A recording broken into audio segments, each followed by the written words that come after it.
Can we actually measure music? I mean, the emotional part, the art. Mm. For centuries, it's been this huge debate, right? What makes a melody work?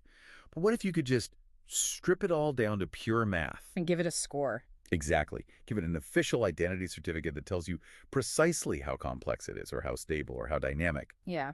Today, we're doing a deep dive into a tool that promises to do just that. It's called the Profilator Algorithmico della Musica, or the Algorithmic Music Profiler. A pretty serious name. It is.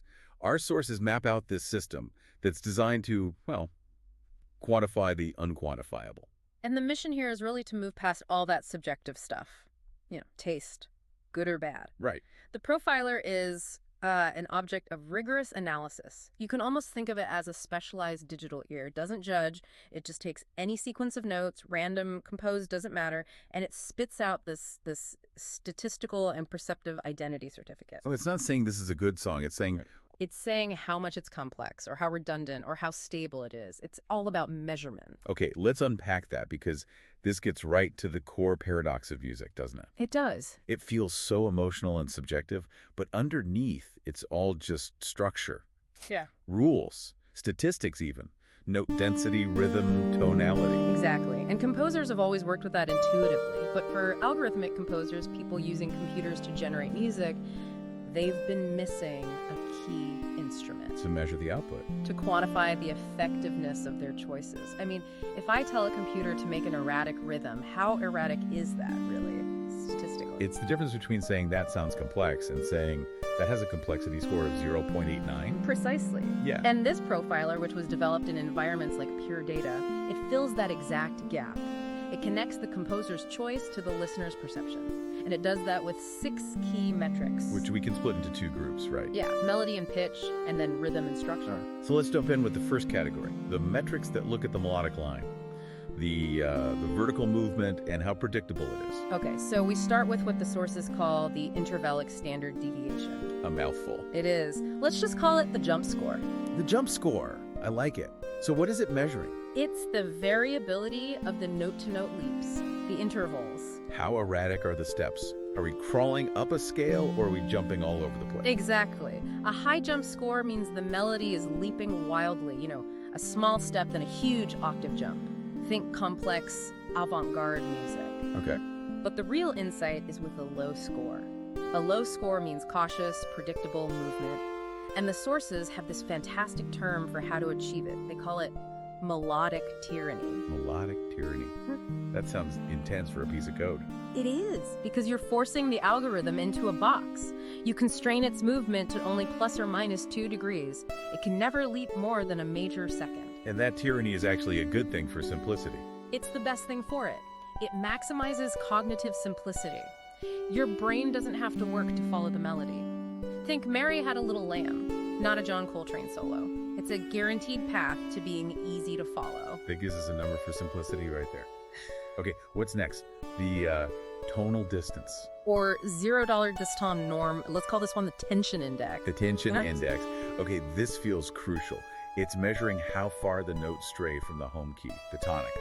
Right, and a high score here means instability, maybe even atonality if the notes are just constantly avoiding that home base. But it's not just the average score that matters, is it? No, the real gem is the shape of the graph over time. The profiler found this incredibly effective pattern. Which is? A curve that starts high and finishes low. Ah, so it starts with a lot of tension. And then it revolves, it comes home. That specific high to low curve is what gives us that satisfying feeling of completeness, of closure. If a piece feels unsettled, its tension index probably isn't resolving properly. It's a quantified emotional arc. I love that. Okay, rounding out melody, we have the dynamic range. The scope score, let's call it. Yeah. This one's pretty straightforward. Right. Is the melody all bunched up in a few notes, or is it exploring the whole keyboard? That's it, exactly. And those 3 together, jump score, tension index, and scoop score, they basically define the personality of the melody itself. So we have melody defined. Now let's shift to the other side. Time, symmetry, the actual structure. Temporal metrics. And the big one here is the temporal standard deviation. Let's call it the stability index. A perfect name for it. It's a mathematical measure of rhythmic stability. A high score means unpredictable timing. A short note followed by a really long one. It can sound disjointed, almost random. Like a bad edit. Yeah.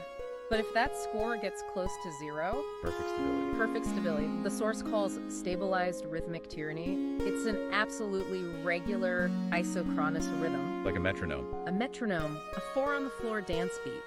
That unwavering pulse is essential for immediate beat identification, for catchiness. If you can't tap your foot to it instantly, the stability index is probably too high. And the final piece of the puzzle is repetition. The repetition density, a redundancy rating. Which is just how often specific notes or little phrases get repeated. Super simple. Super simple and super important. A high redundancy rating means the melody is very easy to remember. The source uses the example Fra Martino. Frère Jacques. Right. It scores incredibly high on redundancy. Your brain just latches onto it immediately because you hear the same pattern over and over. So if you put this all together, you basically have the scientific formula for an earworm. You really do. Simplicity becomes measurable. Memorability becomes a statistic. You want a low jump score, a low stability index, and a high redundancy rating. The secret sauce to a pop hit is just optimizing those metrics. And that's the power of this. We've turned something that felt like magic into objective, actionable data. Okay, this is where it gets really interesting for me. Because the true value isn't just analyzing music that already exists. No. It's creative synthesis. It's using this data to reverse engineer the whole process, to compose with surgical precision. Exactly. It's a diagnostic tool. For an algorithmic composer, if your piece just sounds too chaotic, you run the profile. Yeah. The metrics will literally point you to the problem. It's like musical medicine. So give me an example. What's the prescription? Okay. Say your jump score is way too high. The melody's all over the place. The diagnosis is clear. You have to constrain your algorithm, force it to only use smaller steps. Makes sense. Or maybe your tension index is just flat. It never gives you that satisfying high to low curve. The solution is structural. You implement what they call a tonal hyperconstraint to force the melody to land on the strong beats, to resolve. That is fascinating. You're not just guessing anymore. And the source has this brilliant case study on this, is this idea of targeted composition. They do. They set out to create what they called an iconic melody, a tune that would be certified by the profiler as simple and memorable. And they did it by setting targets beforehand. They didn't use intuition, they used metric targeting. They, to use their word, tyrannized their own generative algorithms. How so? What were the constraints? 2 main ones. First, an intervallic constraint. Delta pitch has to be less than or equal to 2. That was to force a low jump score, keep it smooth. And the second? A rhythmic constraint. Delta tempo less than or equal to 1. That was to guarantee a perfectly regular rhythm. And they didn't stop there. They went after redundancy too. That's right. To boost that redundancy rating, they forced structural symmetry, an AA prime structure where the second half is just a slight variation of the first. It's intentionally repetitive. So the proof is in the numbers. They ran the final piece through the profiler And the graphs were undeniable. The stability index, the rhythm metric had collapsed. It was literally 0. It was mathematical proof that they had created a perfectly stable rhythm, achieving that goal of cognitive simplicity with, as you said, surgical precision. So this is the big takeaway then. The profiler transforms composition from this intuitive, messy trial and error process Into a process where you can set quantifiable objectives. Instead of saying make it catchier, you can now say, I need a sequence with a jump score of 0.3 and a stability index near 0 that resolves 90% of the time. So it's not just an analyzer, it's a design tool. You can decompose musical perception into stats and then just rebuild it to hit your goals. It's the ultimate compositional cheat sheet. And now you have the language to understand how these algorithms control the structure of the music you hear every day. You can see the stability, the complexity, the redundancy. So what does this all mean then? If we can define simple and memorable with precise scores, if we can aim for a stability index of 0 and a high redundancy rating, does that mean the most successful pop music is just the perfect algorithmic synthesis of cognitive ease? Or is there always something else? An unquantifiable X factor that truly defines human creativity? Something you can't capture with a jump score or attention index.